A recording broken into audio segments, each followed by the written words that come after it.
அத்தை பொண்ணு மாமா பையன் என இருந்தா காதல் கல்யாணம் மட்டும் தானா? அதை தாண்டி அம்மா யோசிக்க மாட்டேங்கிறாங்க. அவங்கள என்னால மாத்த முடியாது. அதற்காக நீ என்னோட பேசாமல் இருக்கிறது எந்த வகையில் நியாயம் என வினோத் கேட்க, குற்றவாளி கூண்டில் நிறுத்தி வைக்கப்பட்டதைப் போல் உணர்ந்தாள். அலர்மேல் மங்கையும் சரி, அங்கையர் கண்ணியும் சரி, அவர்களின் அத்தை வள்ளியம்மை தங்கள் பெற்றோரிடம் பேசவில்லை என்றதும் அவர்களாகவே ராதிகாவுடனும் வினோத் குமாருடனும் பேசுவதை தவிர்த்தனர். இத்தனைக்கும் அவர்கள் இவர்களிடம் பேசாதே என்றெல்லாம் சொல்லவில்லை. ஏனோ பேச்சை நிறுத்திவிட்டனர். ஆனால் வினோத் சொல்வதை கேட்டால் தவறு செய்து விட்டோமோ என்று முதல் முறையாக புத்திக்கு உரைத்தது. அதானே, ராதிகாவாவது அவளுடன் ஒரு சண்டை இழுப்பாள். அவளுக்கு வினோத்துக்கும் எந்த சண்டையுமே இல்லையே. நண்பர்களைப் போல் பழகவில்லை என்றாலும் நன்றாக பேசி பழகினார் தானே. அதை எப்படி மறந்தோம்? அவள் அத்தை அந்த பேச்சை ஆரம்பித்ததும், இவனிடமாவது பேசி தெளிந்திருக்கலாமே என காலம் கடந்து வந்த ஞானோதயத்தால் சங்கடமுற்றாள். இதற்கு மேலும் இவனை நோகடிக்க கூடாது என்று எண்ணியவளாக, ஹே வினோ, இப்ப என்னாச்சு? சொல்லிட்டல, இனி பாரு நம்ம நட்போட இலக்கணத்தை என இலகுவாக பேசி அவனை சிரிக்க வைக்க முயன்றாள். அத்தை மகன் என்றாலும் பெயர் சொல்லியே அழைத்து பேசி பழக்கம் அவளுக்கு. அதற்கும் அவள் அத்தையிடம் திட்டு வாங்கியிருக்கிறாள்.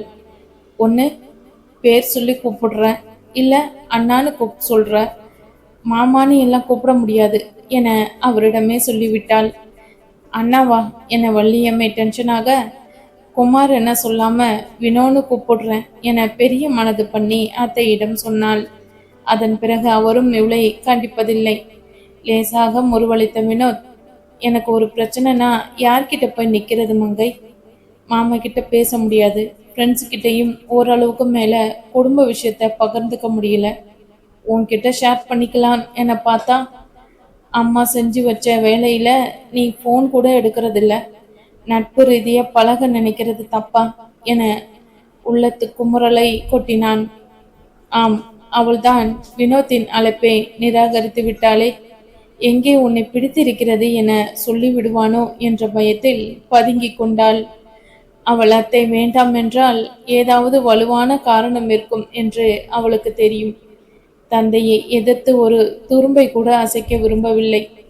அப்படி இருப்பவள்தான் இன்று சூர்யாவுக்காக வேலையையே மாற்றிக்கொண்டு வந்திருக்கிறாள். அதுவும் அவருக்கு பிடித்து அவர் தேர்ந்தெடுத்த குடும்பம் என்ற ஒரே காரணத்தால்.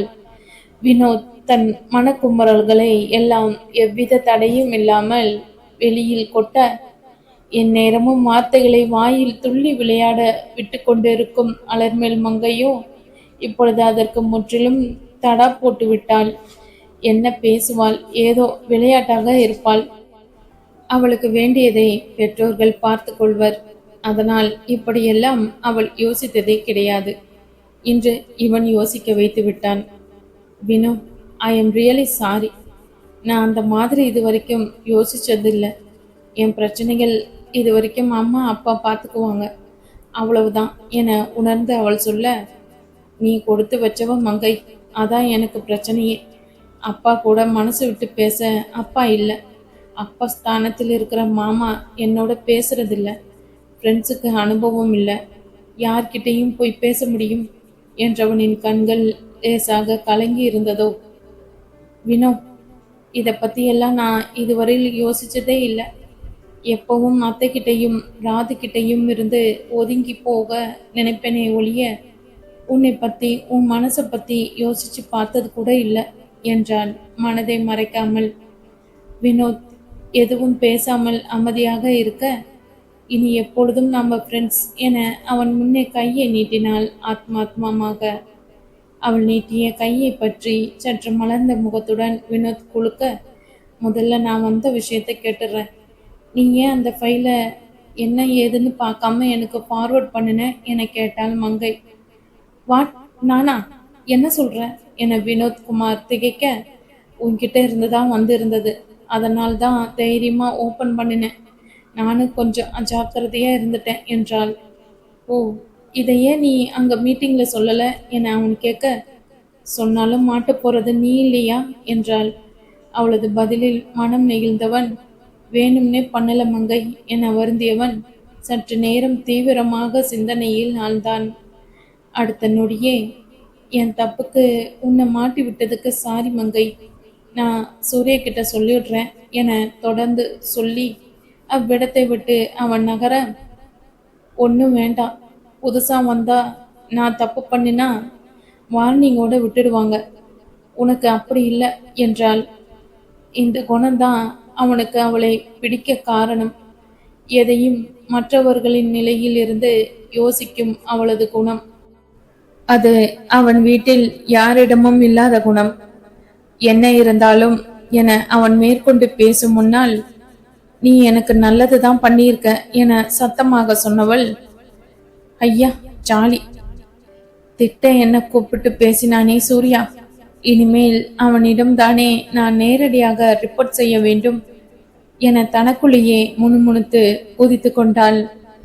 அவள் சொன்னது காதில் விழாமல் போக, என்ன என அவளை பார்த்து வினோத் கேட்க, இல்ல நீ சின்சியர் சிகாமணியாச்சே, வேலையில ஏனோ தானோன்னு இருக்க மாட்டியே, என்ன பிரச்சனை என சரியாக பாயிண்டை பிடித்தாள். அதுவரையில் அமைதியாக இருந்தவனின் முகத்தில் கவலை மேகங்கள் சூழ்ந்தன. அவளையே சற்று நேரம் பார்த்த வினோத், அது ராது விஷயம் என ஒரு நொடி தயங்கி சுற்றும் முற்றும் பார்த்துவிட்டு, இப்ப வேண்டாம், பாஸ் முறைச்சு பார்த்துக்கிட்டு இருக்கார் என சூர்யா இருந்த திசையை கண்களால் சுட்டிக்காட்டி, மதியம் சாப்பிட போறப்போ வெயிட் பண்ணு, அப்ப பேசலாம் என சொல்லிவிட்டு நகர்ந்தான். பார்த்துட்டானா, இப்போ கூப்பிட்டு டோஸ் விடுவான் பாரு என மனதுக்குள் சொல்லியவாறே தன் இருக்கையை நோக்கி நடந்தாள்.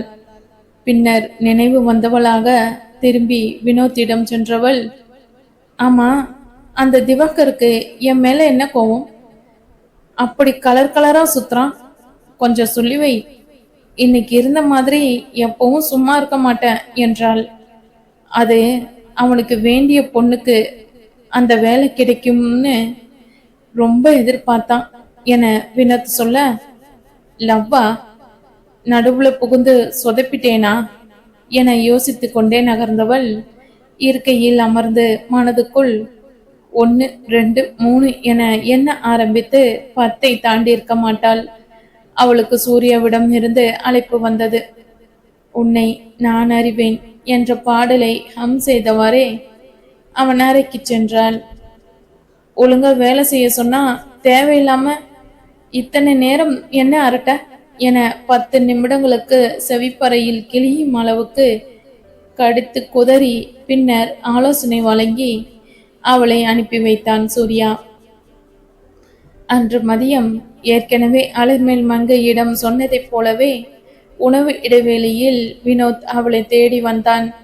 தனியாக அமர்ந்திருந்த அலர்மேல் மங்கையின் முன்னால் அமர்ந்தவன் அவள் கொண்டு வந்த உணவை அனுமதி இல்லாமலேயே எடுத்து வைத்து சாப்பிட்டதை பார்த்த அலர்மேல் மங்கைக்கு நெஞ்சம் கசிந்தது. சிறு வயதில் அடித்து பிடித்து சாப்பிட்டதும் நினைவில் ஆடியது. அத்தை செய்யற சாப்பாடு எவ்வளவு நாளாச்சு, இந்த டேஸ்ட் யாருக்கும் வராது என சப்பு கொட்டி சாப்பிட, நீ சொன்னது ஏன் அத்தைக்கு மட்டும் தெரிஞ்சது, உனக்கு சாப்பாடு ஊ ஊ தான் என வலது கையை சங்கை போல் பாவித்து ஊதி காட்டினாள். அவள் அத்தை வள்ளியம்மையின் நினைவில் புன்னகையும் அரம்பியது. அது என்னவோ உண்மைதான் என உடனே ஆமோதித்த வினோத்தும் அவளுடன் சேர்ந்து நகைத்தான். அவன் சிரிப்பு சத்தத்தில் அருகில் அமர்ந்திருந்த பெண்கள் அவனை விசித்திரமாக பார்த்தனர். இப்படியெல்லாம் இதுவரையில் தன்னை வெளிப்படுத்திக் கொண்டவன் அல்ல அவன். ஆனால் அதுவெல்லாம் வினோத்தின் கருத்தில் பதியவில்லை. அலர்மேல் மங்கை அவள் அன்னை தொடங்க இருக்கும் கடையை பற்றி சொல்லி கொண்டிருக்க கேட்டுக்கொண்டே அவனது கவனத்தை உணவில் மட்டுமே பதித்திருந்தான். அவன் உண்டு முடித்து அப்பாடா என ஆசுவாசப்படுத்திக் கொள்ள, என்ன பிரச்சனை வினோ என வினவினாள். ராதுவை பத்தி நினைச்சா ரொம்ப கவலையா இருக்கு மங்கை என்றவன் அதற்கான காரணத்தையும் சொன்னான். அவன் தங்கை ராதிகா. அவள் கல்லூரியில் படித்த மாணவனுடன் அடிக்கடி கல்லூரிக்கு கட்டடித்துவிட்டு வெளியில் சுற்றுவதாகவும் அவனே அவர்களை சில முறை அப்படி பார்த்ததாகவும் சொன்னான். கூட படிக்கிறவனோட வெளியே போனா உடனே லவ்வா என கேட்க, அப்படி தப்பா நினைக்கிற ஆள் இல்லைன்னா என்ன தெரியாதா? உன்னை கூட தான் வேறொருத்தரோட பார்த்தேன். சந்தேகப்படலையே. சொந்தக்காரங்க கூட இவளால பேச முடியாது. ஆனா ஃப்ரெண்ட்ஸோட எப்படி சிரிச்சு பேசுறான் பாரு என பொறாமை மட்டும் பட்டேன் என்றான். அவன் சொன்னதை கேட்டவளுக்கு புன்னகை தழும்பியது. அவனிடம் எங்கே என விசாரிக்க, சில வாரங்களுக்கு முன்னர் அவளும் அரவிந்தும் சந்தித்த இடத்தை பற்றி சொன்னான் வினோத். ஓ, அவர் ரொம்ப நல்ல ஃப்ரெண்டு எனக்கு என்றாள். நம்ம பாஸ் சூர்யா அவரோட பிரதர் தெரியுமா என வினோத் கேட்க, தெரியும். உனக்கு ஏபிய தெரியுமா என அவள் ஆச்சரியப்பட்டாள். அன்று தனக்கு நேர்ந்த விபத்தை பற்றி சொன்ன வினோத் அன்று அரவிந்தை சந்தித்ததையும் சொன்னான். ஓ, அன்று நடந்ததை சொன்னார் அரவிந்த். என் விஷயம் இருக்கட்டும், முதல்ல ராது பற்றி பேசலாம். ராது அப்படியே காதலிச்சாலும் காதலை ஏத்துப்பியா என தீவிரமான முகபாவனையில் கேட்க, இல்ல மங்கை என தலையாட்டியவன், அவன் அக்ஷய் ராதுவோட கூட படிக்கிறவன் இல்ல, இணையதளம் வழியா சந்திச்சிருக்கா. அவளோட பல காணொளிகளை ஃபேஸ்புக்ல போட்டிருக்கா. அப்படி பழக்கமாயிருக்கு என முகத்தில் அளவில்லா வேதனையுடன் சொன்னான். வினோத் தெரிந்தவர் மூலம் அக்ஷயை பற்றி விசாரிக்க, ராதிகா படித்த அதே கல்லூரியில் தான் படித்திருக்கான். ஆனா நிறைய அரியஸ் வைத்து இளங்கலையை முடிக்காமல் வெட்டியாக சுற்றி கொண்டிருக்கான். படிப்பு அப்படி இருக்க குணமும் சொல்லிக் கொள்ளும்படி இல்லை. இதுக்கு முன் பல பெண்களோடு பழகி அவர்களை கலட்டியும் விட்டிருக்கான். இதை உணராத ராதிகா அவனை மிகவுமே நம்பினாள். ஆரம்பத்தில் ராதிகா முகநூலில் தொடர்ந்து பதிவிடும் அவளது காணொளிகளை பார்த்து அவளிடம் பேசி நட்பானான். சில நாட்கள் கடந்த நிலையில் எந்நேரமும் அவள் ஞாபகமாகவே இருக்கிறது என்றும் அவளை காதலிப்பதாகவும் சொல்லி அவளை நேரில் சந்தித்தும் இருக்கிறான். அவனுக்காக வீட்டில் பொய் சொல்லி பணம் வாங்கி செலவு செய்து கொண்டிருக்கிறாள் ராதிகா. ராதிகாவிடம் மறைமுகமாக அதிக பணம் செலவழிக்கிறாள் என கண்டித்து பார்த்து விட்டான் வினோத். ஆனால் அவளோ, அப்பா இருந்திருந்தா என்னை கேட்டிருப்பாரா என அவன் வாயை அடைத்து விட்டாள். அவன் அன்னை வள்ளியம்மையும், விடுடா சின்ன பொண்ணு என மகுடிக்கு மயங்கும் பாம்பை போல் விழுந்து விட்டார். இதை எப்படி ராதிகிட்ட கேட்கறது இல்ல என்ன செய்யறது என தெரியல மங்கை. இப்போ நிறைய ஆப்ல என்ன பண்றதுன்னு விவஸ்தையே இல்லாம என்னென்னமோ பண்றாங்க. ஒரு அண்ணனா எனக்கு பயமா இருக்கு. தேவையில்லாம நிறைய நேரம் ஃபேஸ்புக்ல ஸ்பெண்ட் பண்றான். ஃபோட்டோஸ் வீடியோஸ் என போடுறான். முடிஞ்ச வரைக்கும் சொல்லி பார்த்துட்டேன். நான் என்ன தப்பு செஞ்சேன்னு கேட்குறான். ஒரு அளவுக்கு மேல ராதுவை கண்டிக்கவும் முடியல, கண்காணிக்கவும் முடியல. ஒரு அண்ணனா தோத்துடுவோனோன்னு பயமா இருக்கு மங்கை. மனதில் இருப்பதையெல்லாம் மடை திறந்த வெள்ளம் என கொட்டிவிட்டான் வினோத். சின்னவும் அப்படிதான் சிரிச்சுக்கிட்டு இருக்கா.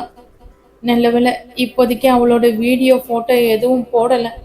ஆனா அப்படி போடுறவங்கள ஸ்டார் மாதிரி பூஜிக்கிறா என தங்கையை பற்றியும் பகிர்ந்து கொண்டவள் யோசனையில் ஆழ்ந்தாள். இப்படி அன்றாட வாழ்க்கையை தினமும் காணொளியாக புகைப்படங்களாகவும் இணையதளத்தில் அனைவரின் பார்வைக்கும் வைப்பதால் இரண்டு முக்கிய பிரச்சனைகள் எழுகின்றன.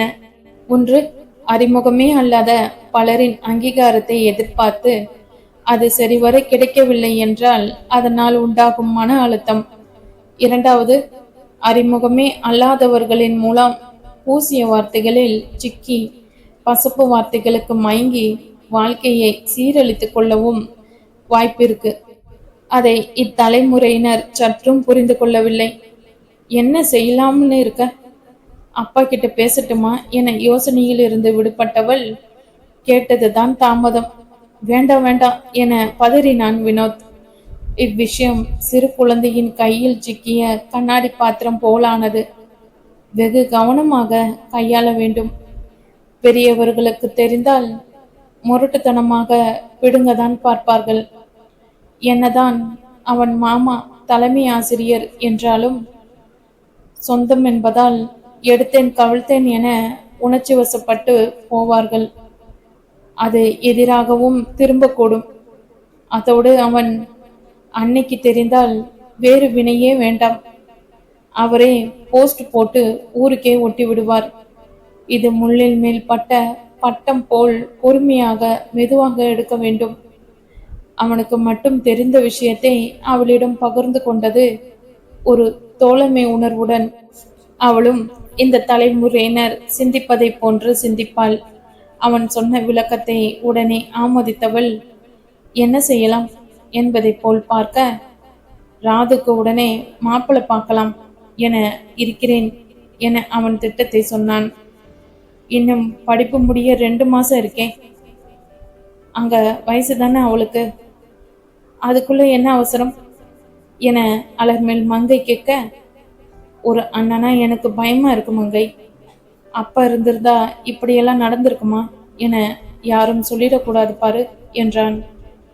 வீட்டில் மூத்தவனாக பிறப்பது, அதுவும் தந்தை இல்லாமல் இருப்பது எவ்வளவு கடினமான காரியம் என்பதை அப்பொழுது அவள் உணர்ந்தாள். இந்த உலகத்துல எல்லோருக்கும் ஏதோ ஒரு வகையில பிரச்சனைகள் இருந்துகிட்டு இருக்குல்ல வினோ என்றவள். கவலைப்படாத வினோ, பிரச்சனைன்னு ஒன்று இருந்தா தீர்வு இருக்கத்தானே செய்யும், யோசிக்கலாம் என அவனுக்கு தைரியம் அளித்தாள். அடுத்து வந்த 3 நாட்களும் மதிய உணவு வேளையில் இவர்கள் சந்தித்து பேசி திட்டமிட்டு உணவை பகிர்ந்து உண்ணுவது என தொடர, அதை சூர்யாவால் பார்த்து கொண்டு அமைதியாக இருக்க முடியவில்லை. வேலை செய்யாமல் அதை வேறொருவரின் தலையில் கட்ட அப்பாவியான வினோத்தை காக்க பிடிக்கிறாள் என்றே நினைத்தான். அவனை காப்பாற்றுவது தன் தலையாய கடமை என்ற எண்ணத்தில் வினோத்தை உடனே தன் அறைக்கு அழைத்து சராமாரியாக ஆலோசனை வழங்கினான் சூர்யா. வினோத், உங்க மேல இதுவரைக்கும் எந்த கம்ப்ளைண்ட்டும் வந்ததில்லை. இனிமேலும் அதுவே தொடர வேண்டும் என ஒரு வெல்விஷரா நான் ஆசைப்படுறேன் என சூர்யா ஆரம்பிக்க, என்ன தப்பு செய்து விட்டோம் என்ற பாவனையில் முழித்தான் வினோத். உங்க டீமில் உங்களுக்கு கீழே வேலை செய்யறவங்க, குறிப்பா புது ஜாயின் கிட்ட கொஞ்சம் ஒதுங்கி இருங்க. பாவம் பார்த்தா அப்புறம் அவங்க உங்க தலையில மிளகா அரைச்சிடுவாங்க என்றான். அவன் நேரடியாக பெயரை சொல்லாவிட்டாலும் அலர்மேல் மங்கையை தான் குறிப்பிடுகிறான் என புரிவதற்கு பெரிதாக மூளை தேவை இருக்கவில்லை. என்னதான் அவன் தன் பாஸ் என்றாலும் அவளது மாமா பொண்ணை பற்றி தவறாக அவனிடம் பேசினால் அவனால் பார்த்து கொண்டு சும்மா இருக்க முடியுமா? அன்று திவாகர் பேசும் பொழுதே அவனுக்கு கோபம். ஆனால் அலர்மேல் மங்கை வேலையில் சொதப்பி இருக்கிறாள் என்ற ஒரே காரணத்தால் தன்னை கட்டுப்படுத்தி கொண்டான். அதுவும் புகார் சொன்னது அவளது வேலையை பற்றி. இப்பொழுது அவனுக்கு உண்மை நிலவரம் தெரியுமே. அவன்தானே அவனது கவனக்குறைவால் அதை அனுப்பி வைத்து அவளுக்கு பெரிய தலைவலியையும் இழுத்து வைத்து விட்டான். வேலையில் குறை சொன்னால் பொறுத்து கொள்ளலாம். இவனோ குணத்தை அல்லவா உரசி பார்க்கிறான். ஆகவே அலர்மேல் மங்கையை பற்றி சூர்யா அவ்வாறு சொன்னதும் கோபம் சீரிப்பாய, மங்கை அப்படிப்பட்ட பொண்ணு இல்லை என வார்த்தைகள் சூடாக வெளிவந்தன. பதில் தெரித்து விழுந்த வேகத்தை பார்த்து சற்றே திடுக்கிட்ட சூர்யா, அதுக்குள்ளையா என விழித்தான். அதுவும் வினோத் இவ்வாறெல்லாம் பேசி அறியாதவன் சற்றே துணுக்குற்றான். அவள் காரணமாக வினோத் அவனிடம் அவ்வாறு பேசுவதா?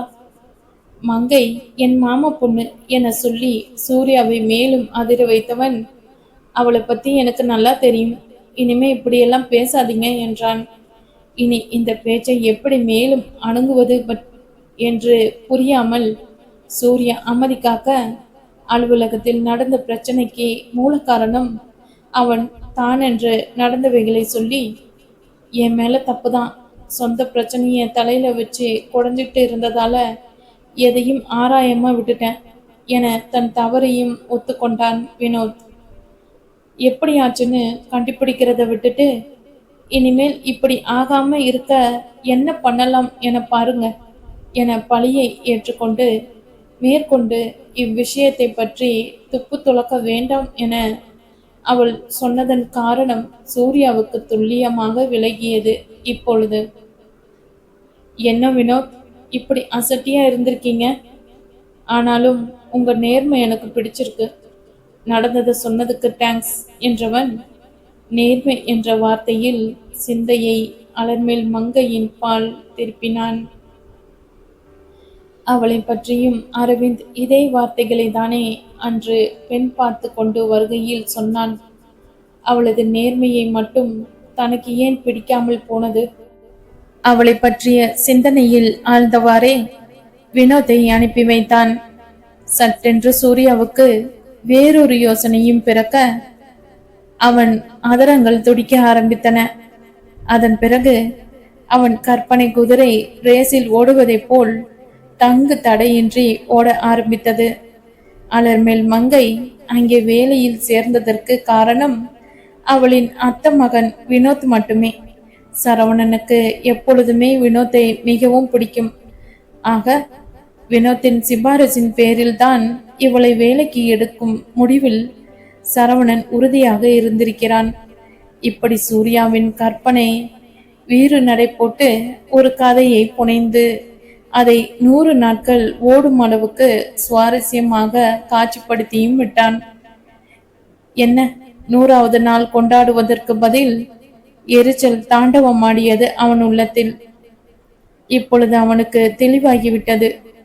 வினோத் காரணமாகத்தான் அவள் அரவிந்தை மறுத்து தன்னை பிடித்திருப்பதாக அனைவரின் மனதையும் கீறி ரணப்படுத்தி இருக்கிறாள். அப்படி சொன்னால் கண்டிப்பாக அவன் வீட்டில் ஒத்துக்கொள்ள மாட்டார்கள் என்ற அபார நம்பிக்கை. எத்தனை திரைப்படங்களிலும் கதைகளிலும் பார்த்திருக்கிறான். இனி அவளை அவனால் மன்னிக்கவே முடியாது. நல்லவேளை அவள் அப்படி சொன்னதும் உடனே தலை கிறுகிறுத்து போய் பற்களை என காட்டிக்கொண்டு அவள் பின்னே அவன் சென்று விடவில்லை. அவன் மனதை எல்லாம் இனி ஒரு பெண் பெறுவதென்பது இயலாத காரியம்.